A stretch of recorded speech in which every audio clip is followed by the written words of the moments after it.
Tá no ar mais um De Olho na Educação e hoje vamos falar sobre como o vestibular da Unicamp, um dos mais concorridos do país, é preparado, né, e é feito.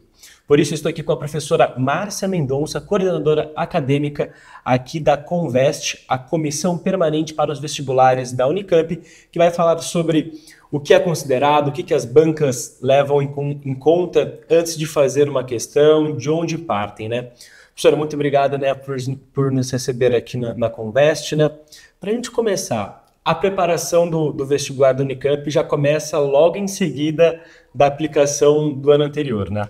Isso mesmo, Rafael. A gente não para aqui na Conveste. Assim que nós terminamos, né, de aplicar o vestibular, a gente já está elaborando os relatórios de avaliação para acompanhar como foi a aplicação daquele ano, verificar acerto de questões, aquilo em que a gente pode aprimorar. E as bancas já começam a se reunir para preparar o próximo vestibular. Então, o ano inteiro estamos trabalhando aqui. É um processo de aperfeiçoamento, né? Como você falou, que dura o ano todo. Isso, exatamente. E para a gente, né, explicar para o pessoal que está em casa, né, que não sabe ainda, o vestibular da Unicamp, ele é feito em duas partes. Como que é? São duas estruturas, né? Isso. A gente tem duas fases, né, de aplicação de provas. A primeira fase, ela é composta por uma prova de múltipla escolha, com 4 itens para que o candidato escolha. Isso também é uma vantagem da Unicamp, não são 5 itens, então tem um item a menos para ler e escolher. E temos a segunda fase, que é aplicada para aqueles candidatos e candidatas que foram aprovados para a segunda fase. E aí a segunda fase, ela é composta por provas dissertativas abertas, que são mais direcionadas para as áreas que os candidatos estão escolhendo no vestibular. Na primeira fase, então, são 72 questões objetivas, né? Diferente, por exemplo, do Enem, que são 90, né? Exatamente. Nós temos a mesma quantidade de horas de prova, temos 5 horas de prova, mas nós fazemos 72 questões. E isso tem uma razão. Nós preferimos diminuir o número de questões, isso foi feito a partir das nossas avaliações internas, para permitir que as candidatas e candidatos pudessem pensar um pouquinho melhor sobre as questões, refletir e induzir menos a escolha aleatória, né? Que eles pudessem pensar mais e fazer umas escolhas mais conscientes e tivessem mais chance de acerto também. E na primeira fase, então, eu tenho aqui, são 12 questões de matemática, 12 questões de língua portuguesa e literaturas de língua portuguesa, 7 questões de inglês, 21 questões de ciências da natureza, né, que é biologia, química e física, e 20 questões de ciências humanas, história, geografia, filosofia e sociologia, né? Isso, exatamente. E na segunda fase, como que é? A segunda fase também esse ano tem novidades? Conta mais um pouco pra gente, Márcia. Nós diminuímos 2 questões do segundo dia por área, né? Exatamente pensando no... A segunda fase ela é aplicada em 2 dias, é importante dizer, né? Em sequência. Então, nós temos o primeiro dia em que os candidatos e candidatas fazem a prova de redação, que tem 2 propostas para que eles escolham uma só, a prova de língua portuguesa e literaturas de língua portuguesa. Nós temos também questões interdisciplinares de inglês com outras áreas do conhecimento. E no segundo dia, aí começam as provas por áreas específicas, ciências exatas, ciências humanas e artes e biológicas e saúde. E Márcia, né, a prova da Unicamp ela é reconhecida pela sua abordagem interdisciplinar, né, com foco na análise crítica, né, na questão da interpretação de texto, da resolução dos problemas, né, conhecimento contextualizado, né? Uhum. Sim, isso é uma marca da Unicamp que se consolida ao longo de anos, que é pensar um exame de acesso à universidade que contemple um candidato, uma candidata que está atento e atenta ao mundo que o cerca, à realidade que o cerca. E essa leitura crítica ela é feita não a partir das opiniões, mas a partir dos conteúdos escolares que são trabalhados. Então, uma prova para a qual é perfeitamente possível se preparar dentro da escola. E as áreas fazem essa interface com as outras, com a realidade que nos cerca. E por isso que a nossa prova, todos os anos, ela é muito atual. Ela é feita naquele ano, pensando as questões que estão no mundo naquele ano. E essa interdisciplinaridade, ela acontece já pelos temas, né? Quando você, por exemplo, escolhe um tema de caráter histórico para uma questão de inglês, mesmo que essa questão não seja no cerne interdisciplinar, de alguma maneira a interdisciplinaridade é favorecida. E nós temos especificamente questões que são mesmo elaboradas de forma interdisciplinar, buscando relações entre áreas de conhecimento, que é algo que a universidade vai proporcionar quando o estudante aqui já está matriculado, né? Então, essa interdisciplinaridade é uma das marcas do nosso vestibular.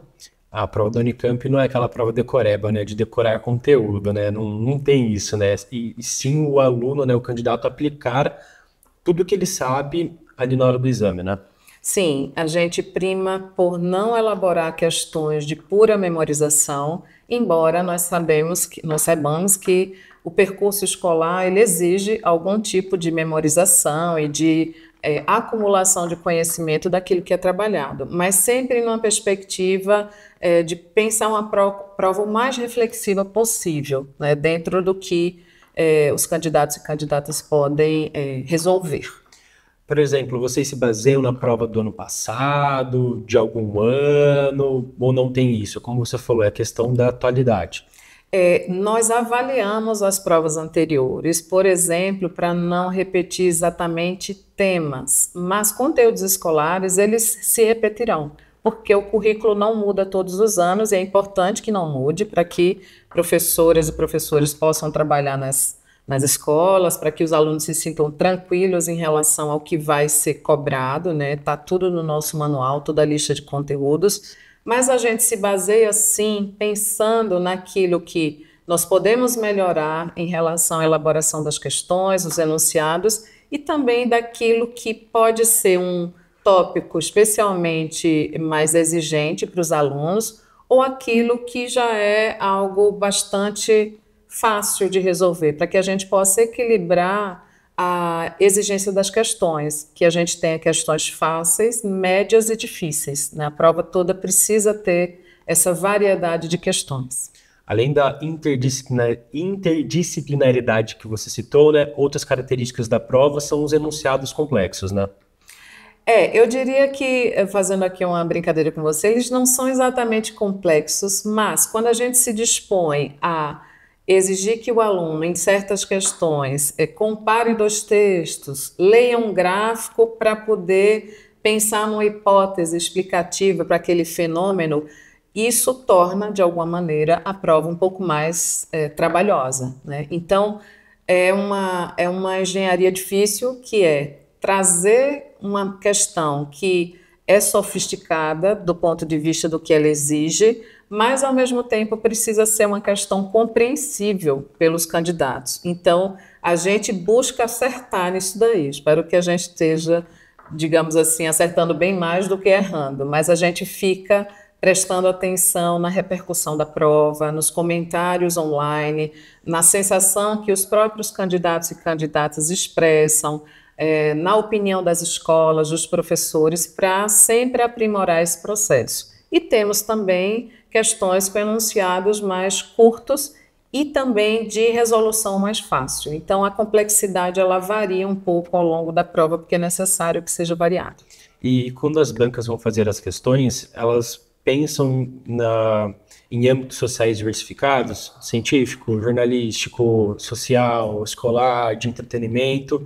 Eles pensam tudo isso para montar as questões? Sim, tanto as bancas buscam, por exemplo, textos acadêmicos e tiram alguns excertos que são compreensíveis, textos de divulgação científica, da esfera do entretenimento, da esfera jornalística, midiática, da literatura, das artes. É bastante variado o repertório de textos usados nas questões, e isso não só, digamos, nas questões mais próximas do que seriam as ciências humanas e artes, né? Mas em todas as áreas. Isso é uma coisa que a gente preza bastante.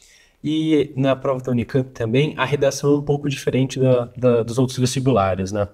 Sim, essa é uma outra marca, né, da qual nós nos orgulhamos muito, nós Unicamp, Conveste. Já há alguns anos, a prova de redação da Unicamp ela trabalha na perspectiva dos gêneros discursivos e não da redação escolar típica.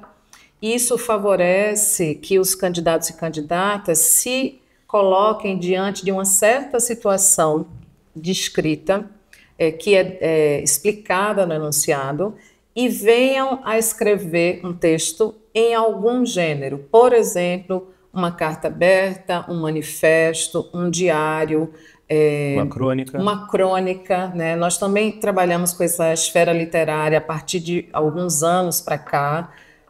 Então, não é uma prova que espera que os candidatos cheguem com modelos prontos, né? Isso tem um desenvolvimento de um conhecimento grande sobre como avaliar essas provas, e eu arrisco dizer que talvez nós tenhamos sido uma das primeiras universidades, não sei se somos a única, a divulgar toda a grade de avaliação da redação que a gente exige aqui. Isso está divulgado nas nossas páginas e também tem um livro, né, elaborado para a formação de professores, em que a gente explica o que a gente avalia ali naquela escrita dos candidatos, com também a publicação anual do livro de redações do vestibular Unicamp e do vestibular indígena. Márcia, né, para a gente finalizar aqui, qual que é a dica para o pessoal que vai prestar, né, para os candidatos? Podemos ver que é uma prova de conteúdos gerais, conteúdos amplos e ciência aplicada ao cotidiano, né? O pessoal que está em casa, qual que é a dica, né? A gente sabe que é um processo que fica todo mundo ansioso, mas que é possível, né, Márcia? Sim, é possível, e nós temos sempre todos os anos vários aprovados. Eu queria dizer que uma coisa muito importante para se preparar para a prova é entender o que o enunciado está solicitando. Primeiro, fazer a leitura do enunciado, né? É uma leitura, claro, estratégica, que é uma situação de exame, você já vai lendo e entendendo. Ele quer aqui que compare, ele vai pedir que eu aplique uma fórmula, ele vai pedir que eu preste atenção a um dado conceito.